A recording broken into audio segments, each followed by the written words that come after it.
Hello everyone, कैसे हो सब? बिल्कुल बढ़िया। तो बच्चों, आज का क्लास का टॉपिक है अपना क्लास 11 से chemical bonding and molecular structure से polar and non polar covalent bond. बहुत छोटा सा टॉपिक है लेकिन इंटरेस्टिंग टॉपिक है। बहुत अच्छे से आप तुरंत पढ़ लेंगे और समझ जाएंगे। इसके समझने के बाद ही आप डायपोल मोमेंट को अच्छी तरह से समझ पाएंगे।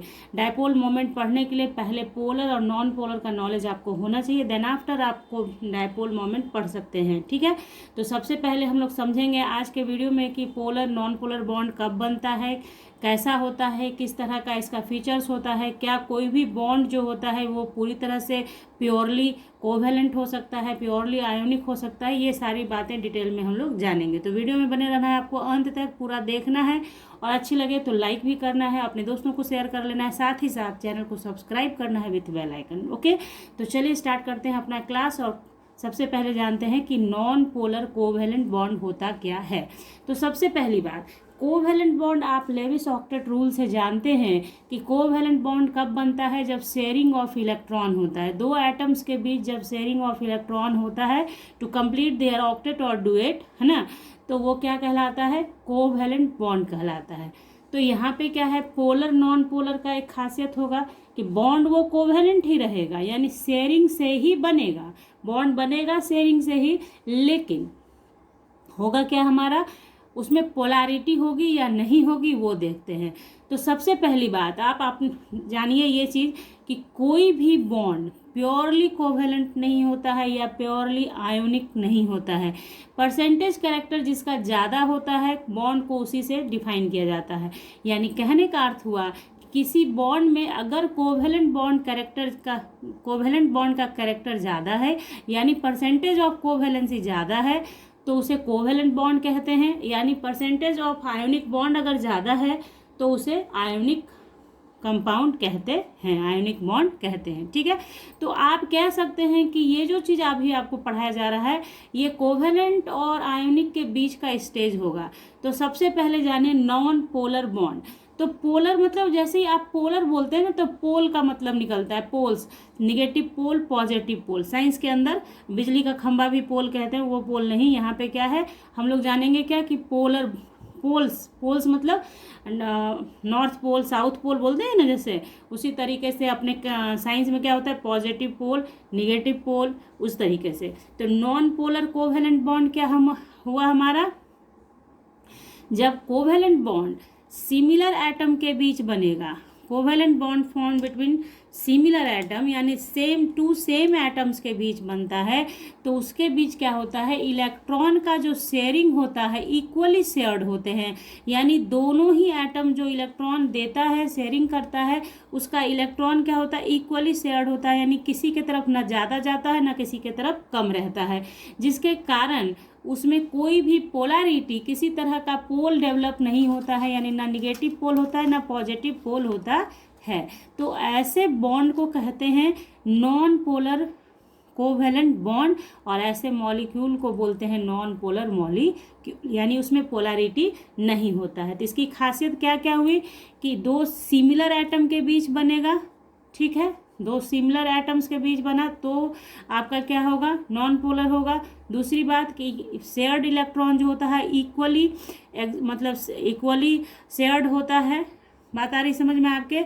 तो इसे कहते हैं नॉन पोलर कोवेलेंट बॉन्ड। जैसे देखिए यहाँ पे हाइड्रोजन है, फ्लोरीन है, तो इलेक्ट्रॉन का शेयरिंग हुआ है, तो ज़्यादा न किसी के तरफ शिफ्ट है न किसी तरफ से खिंचा हुआ है ना, बीच में पूरी तरह से शेयर्ड है, क्योंकि दोनों का इलेक्ट्रोनिगेटिविटी क्या है, सेम है। दोनों में कोई डिफरेंस नहीं है, क्योंकि सिमिलर एटम है तो इलेक्ट्रोनिगेटिविटी सेम होगा। दैट्स वाई इक्वली शेयर्ड होता है इलेक्ट्रॉन, और ऐसे को नॉन पोलर कहते हैं। बात आ गई समझ में? अब कहानी स्टार्ट होती है आपके पास पोलर कोवेलेंट बॉन्ड की, जहाँ पे थोड़ा सा आपको अब समझना है। पोलर कोवेलेंट, पोलर का मतलब हुआ जहाँ पोल होगा यानी पोल्स होंगे, वैसे कोवेलेंट बॉन्ड जिसमें पोल्स डेवलप होंगे। तो पोल्स डेवलप होंगे यानी पॉजिटिव पोल्स होंगे, निगेटिव पोल्स होंगे। Okay, clear? तो देखिए जब आपका कोवेलेंट बॉन्ड बनता है हिट्रोन्यूक्लियर एटम्स के बीच, हिट्रोन्यूक्लियर क्या हुआ, मतलब हिट्रो मतलब डिफरेंट, हिट्रो का मतलब आपको मैंने पहले भी पढ़ाया है ना, तो हिट्रो मतलब डिफरेंट, यानी कि वैसा मॉलिक्यूल जिसमें दो डिफरेंट न्यूक्लियस होंगे, दो डिफरेंट एटम्स होंगे, उनके बीच जब कोवैलेंट बॉन्ड बनेगा यानी शेयरिंग ऑफ इलेक्ट्रॉन होगा, तब आपका पोलर कोवैलेंट बॉन्ड डेवलप होगा। इसका रीज़न होता है क्या कि दोनों एटम्स के बीच जो होता है इलेक्ट्रोनिगेटिविटी का डिफरेंस होता है। इलेक्ट्रोनिगेटिविटी डिफरेंस होने के कारण ये डेवलप होता है। पहले वाले केस में क्या था, इलेक्ट्रोनिगेटिविटी में कोई डिफरेंस नहीं था क्योंकि सेम एटम था। लेकिन इस केस में क्या होगा, हमारा जैसे आपका मॉलिक्यूल क्या है, HF है या HCl है, HBr है, कोई भी ऐसा मॉलिक्यूल जिसमें क्या है कि इलेक्ट्रॉन पेयर जो होता है दोनों एटम्स के बीच का थोड़ा सा डिस्प्लेस्ड होता है टूवर्ड्स फ्लोरीन, यानी यहाँ पे HF का एग्जांपल मैंने दिया है आपको, यानी टूवर्ड्स मोर इलेक्ट्रोनिगेटिव एटम, यानी ज़्यादा इलेक्ट्रोनिगेटिव एटम की तरफ इलेक्ट्रॉन थोड़ा सा शिफ्ट हो जाता है, जिसके कारण उसके ऊपर पार्शियल निगेटिव चार्ज, और जिसकी तरफ से शिफ्ट होता है उस पर पार्शियल पॉजिटिव चार्ज डेवलप होता है। पार्शियल पॉजिटिव और निगेटिव को दिखाते हैं पार्शियल निगेटिव ऐसे और पार्शियल पॉजिटिव ऐसे। मान लो कि HCl है तो इसके तरफ चूंकि इलेक्ट्रोनिगेटिविटी Cl का ज़्यादा है तो इसकी तरफ इलेक्ट्रॉन ज़्यादा खींचा हुआ रहेगा, जिसके कारण क्या होगा, इस पर पार्शियल निगेटिव और इससे इलेक्ट्रॉन चूंकि दूर चला गया इसका, इसलिए इसके ऊपर पार्शियल पॉजिटिव चार्ज होता है। ठीक है, the bond is so form called polar covalent bond. तो इस तरह के एटम्स में जहाँ पोल्स डेवलप हो जाए फिर भी कोवैलेंट बॉन्ड ही बनेगा, क्योंकि शेयरिंग ऑफ इलेक्ट्रॉन हुआ है, ट्रांसफर ऑफ इलेक्ट्रॉन तो हुआ नहीं। ट्रांसफर ऑफ इलेक्ट्रॉन हो जाता तब आयोनिक बॉन्ड बनता है, लेकिन यहाँ शेयरिंग ऑफ इलेक्ट्रॉन है। सिर्फ हुआ क्या, इलेक्ट्रॉन पेयर जो है यानी शेयर्ड पेयर इलेक्ट्रॉन जो है टूवर्ड्स इलेक्ट्रोनिगेटिव एटम खिंच गया है, जिसकी वजह से एक पर इलेक्ट्रोनिगेटिव पे पार्शियल निगेटिव और पॉजिटिव पे पार्शियल पॉजिटिव आ गया। ठीक है, that is your polar covalent bond. अब इसके बारे में जानेंगे आगे कि किस तरह से पोलर कोवैलेंट बॉन्ड बनने के लिए। देखिए यहाँ जैसे HF के बीच जब बॉन्डिंग होती है तो क्या होता है, हाइड्रोजन, ये जो इलेक्ट्रॉन है वो हाइड्रोजन का शो किया गया है। ये फ्लोरीन का आपका आउटर मोस्ट सेल में कितना होता है, 7 इलेक्ट्रॉन होता है। तो शेयरिंग होने से क्या होता है, ये जो इलेक्ट्रॉन देख रहे हैं आप, ये दोनों शेयर्ड रहता है इस तरीके से। हाइड्रोजन के पास भी इसका अधिकार रहता है और फ्लोरीन के पास भी होता है। ये है ऑक्टेट का लेविस डॉट फार्मूला जो आप लोग बनाते हैं ना, वो है। तो लेविस डॉट फार्मूला के अनुसार क्या हुआ, फ्लोरीन का भी ऑक्टेट कंप्लीट हो गया, हाइड्रोजन ने अपना डुएट कंप्लीट कर लिया। तो इसको दिखा रही हूँ मैं यहाँ पे। देखिए HF है तो यहाँ पे क्या है, ये जो इलेक्ट्रॉन है जो शेयर्ड इलेक्ट्रॉन है, ये जो आप देख रहे हैं, ये जो आपका कॉमन है, ये हमारा शेयर्ड इलेक्ट्रॉन है। तो ये जो शेयर्ड इलेक्ट्रॉन है वो टूवर्ड्स फ्लोरीन खींच गया। तो फ्लोरीन के ऊपर जब खींच गया तो फ्लोरीन पे पार्शियल निगेटिव आ जाएगा, और इसके ऊपर चूंकि इसका इलेक्ट्रॉन यहाँ से थोड़ा शिफ्ट कर गया है किसके तरफ, फ्लोरीन की तरफ, तो इस पर चढ़ जाएगा क्या, पॉजिटिव चार्ज। तो ये इलेक्ट्रो पॉजिटिव हो गया, ये इलेक्ट्रो निगेटिव हो गया। आप जानते हैं हेलोजन जितने भी हैं सब इलेक्ट्रो निगेटिव इन नेचर है, जिसमें सबसे ज़्यादा इलेक्ट्रो निगेटिविटी शो करता है फ्लोरीन। ठीक है, तो यहाँ पे इलेक्ट्रॉन अनइक्वली शेयर्ड है, इसलिए इस तरह का जो बॉन्ड बना, ये जो बॉन्ड आप देख रहे हैं that is your polar covalent bond. ठीक है, पोलर कोवैलेंट बॉन्ड, और इस मॉलिक्यूल को आप बोल सकते हैं पोलर कोवैलेंट मॉलिक्यूल। अब देखिए, या पोलर मॉलिक्यूल बोल सकते हैं, क्योंकि इसमें 2 पोल है तो इसको डाइपोल्स भी कहते हैं, डाइपोल्स।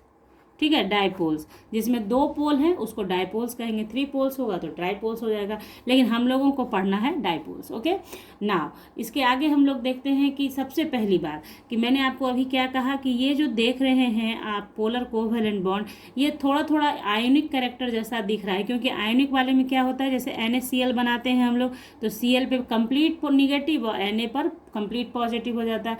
इस पर थोड़ा सा क्या है, पार्शियल निगेटिव है, पार्शियल पॉजिटिव है, लेकिन क्या है, निगेटिव पॉजिटिव की बात तो हो रही है ना, तो ये आयोनिक जैसा भी लगता है, चूंकि इलेक्ट्रॉन का शेयरिंग हुआ है दैट्स वाई ये कोवैलेंट जैसा भी लगता है। तो आप क्या बोल सकते हैं कि polar covalent bond, polar covalent bond intermediate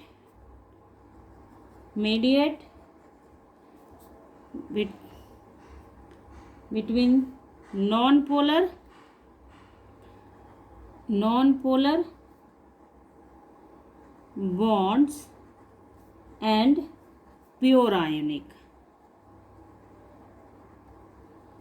pure ionic और नॉन पोलर बॉन्ड्स के बीच का स्टेज क्या है आपका, पोलर कोवेलेंट बॉन्ड। अब देखिए सबसे इम्पॉर्टेंट बात क्या है कि पोलैरिटी जो है आपका वो पोलैरिटी से कहेंगे, पोलैरिटी डेवलप हुआ जब पोलर्स बन जाते हैं तो डायपोल्स ये पोल्स बन जाते हैं तो इसे पोलैरिटी कहते हैं। तो पोलैरिटी ऑफ मॉलिक्यूल यानी कि जो आपका ये जो पार्शियल निगेटिव पॉजिटिव चार्ज बनने का जो कंडीशन है ये कब इंक्रीज करेगा, जब इलेक्ट्रोनिगेटिविटी डिफरेंस इंक्रीज करेगा। ठीक है, तो ये सारी बातें ऑब्जेक्टिव के लिए बहुत नेसेसरी हो जाती हैं, तो आपको ध्यान, कुछ भी मेहनत नहीं है, इलेक्ट्रोनिगेटिविटी डिफरेंस जितना ज़्यादा होगा पोलैरिटी उतना ज़्यादा होगा, यानी आपका जो मॉलिक्यूल होगा उसका पोलैरिटी पोलर कैरेक्टर ज़्यादा होगा, पार्शियल निगेटिव चार्ज का जो इफेक्ट होगा निगेटिव पॉजिटिव चार्ज का वो आपको ज़्यादा देखने को मिलेगा जब जब डिफरेंस ज़्यादा होगा जहाँ पे। तो जैसे देखिए पहले मैं लिखती हूँ उसके बाद आपको बता। तो यहाँ देखिए आप, the greater the difference in electronegativity of the bonding atoms more will be polarity of bond, यानी इलेक्ट्रोनिगेटिविटी डिफरेंस जितना ज़्यादा होगा पोलैरिटी उतना ज़्यादा होगा, यानी कि उसमें आयोनिक कैरेक्टर उतना ही ज़्यादा होने लगेगा। ठीक है, जैसे देखिए एग्जाम्पल है HF, HCl, HBr, HI। तो देखिए इलेक्ट्रोनिगेटिविटी का सिंबल होता है En, इलेक्ट्रोनिगेटिविटी दिया हुआ है हाइड्रोजन का फिक्स है 2.1 हो गया। ठीक है, 2.1 जहाँ भी हाइड्रोजन है वहाँ 2.1 हो गया। फ्लोरीन का 4 होता है, क्लोरीन का 3 और ब्रोमीन का 2.8 और आयोडीन का 2.5। जब दोनों का डिफरेंस करेंगे आप, इसका डिफरेंस करेंगे तो आपको आएगा 1.9, इसका डिफरेंस करेंगे आप तो आपका आएगा 0.9, इसका डिफरेंस करेंगे आप तो 0.7 और इनका डिफरेंस करेंगे तो अब क्या आएगा 0.4। तो आपने क्या देखा कि सबसे ज़्यादा इलेक्ट्रोनिगेटिविटी डिफरेंस किसका है, इसका, इसलिए पोलैरिटी इसी का ज़्यादा होगा, है ना, यानी पोलैरिटी किसका ज़्यादा होगा तो ये इसका होगा। तो ये ऐसे करके डिक्रीज कर रहा है, ऐसे जो है आपका ये डिक्रीजिंग ऑर्डर है, आयोनिक कैरेक्टर डिक्रीज कर रहा है, इसमें सबसे ज़्यादा आयोनिक कैरेक्टर होगा और HI में सबसे कम आयोनिक कैरेक्टर होगा। ठीक है, तो ionic character decreases as the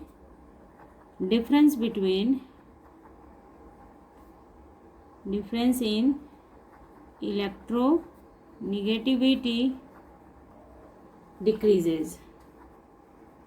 okay, तो ये ध्यान रखना है आपको, कुछ नहीं है, आपके इलेक्ट्रोनिगेटिविटी का जो डिफरेंस है जैसे जैसे बढ़ेगा तो आयोनिक कैरेक्टर बढ़ेगा, डिफरेंसेस घटेगा तो आयोनिक कैरेक्टर घटेगा। बात आ गई समझ में, कोई दिक्कत नहीं, बस पोलैरिटी डिपेंड करता है इलेक्ट्रोनिगेटिविटी पे।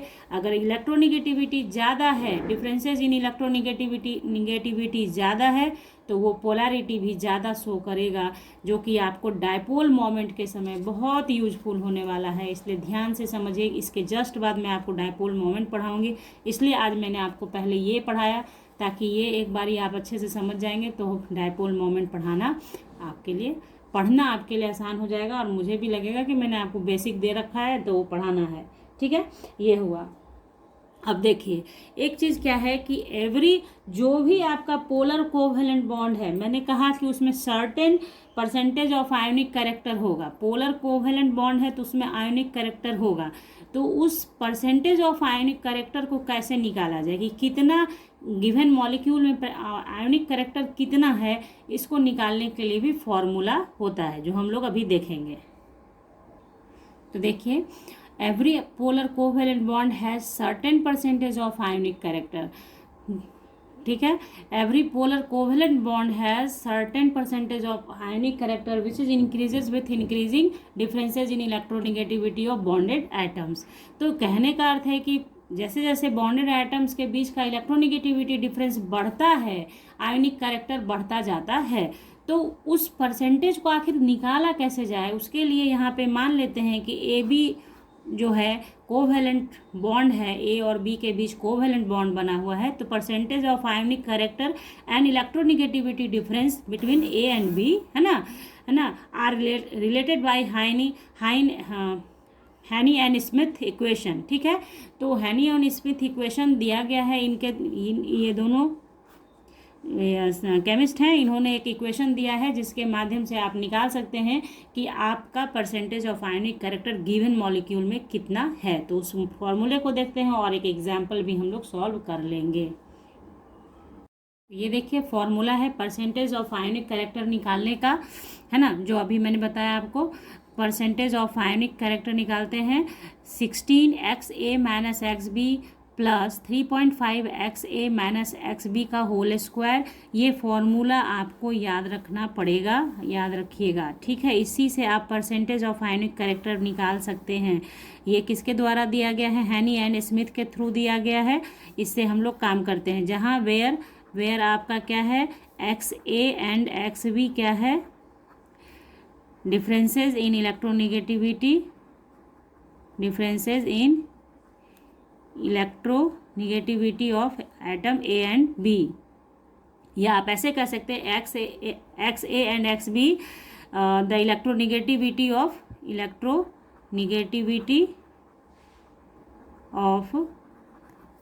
एटम A एंड B, ठीक है।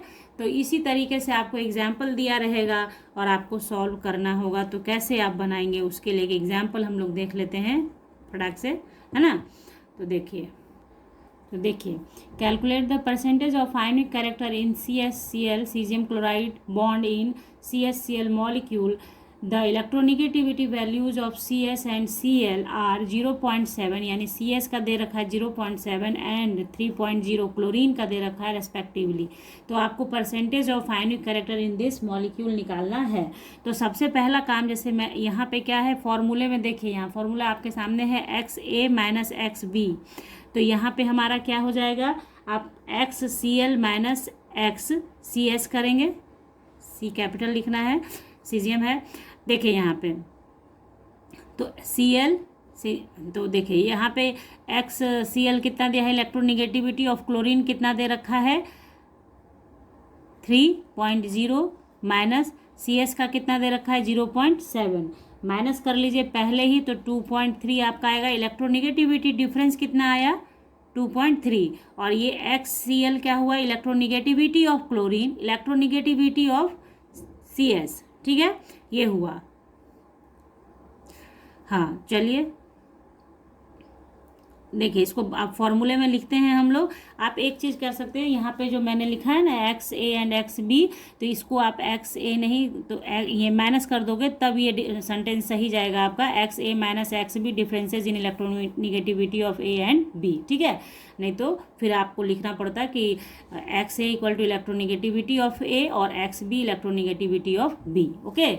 तो वो चीज़ है, चलिए इसको कर लेंगे आप लोग। उसके बाद देखिए इसको फॉर्मूले में बैठाते हैं, तो परसेंटेज ऑफ आयोनिक कैरेक्टर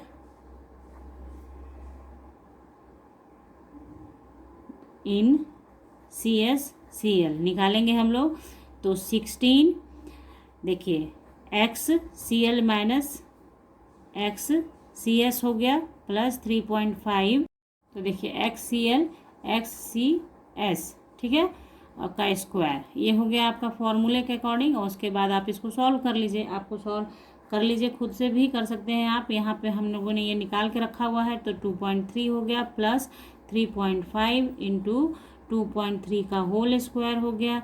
इसको सॉल्व कीजिएगा आप, तो 36.8 प्लस इसको करिएगा आप सॉल्व, तो आपको आ जाएगा 18.51 और ओवरऑल आपका आ जाएगा 55.31। तो इलेक्ट्रोनिगेटिविटी इसमें देखिए CaCl में आयोनिक परसेंटेज कितना हुआ 55.31, यानी 55% आपका क्या है आयोनिक कैरेक्टर है, जबकि बाकी जो बचा वो कोवेलेंट कैरेक्टर है।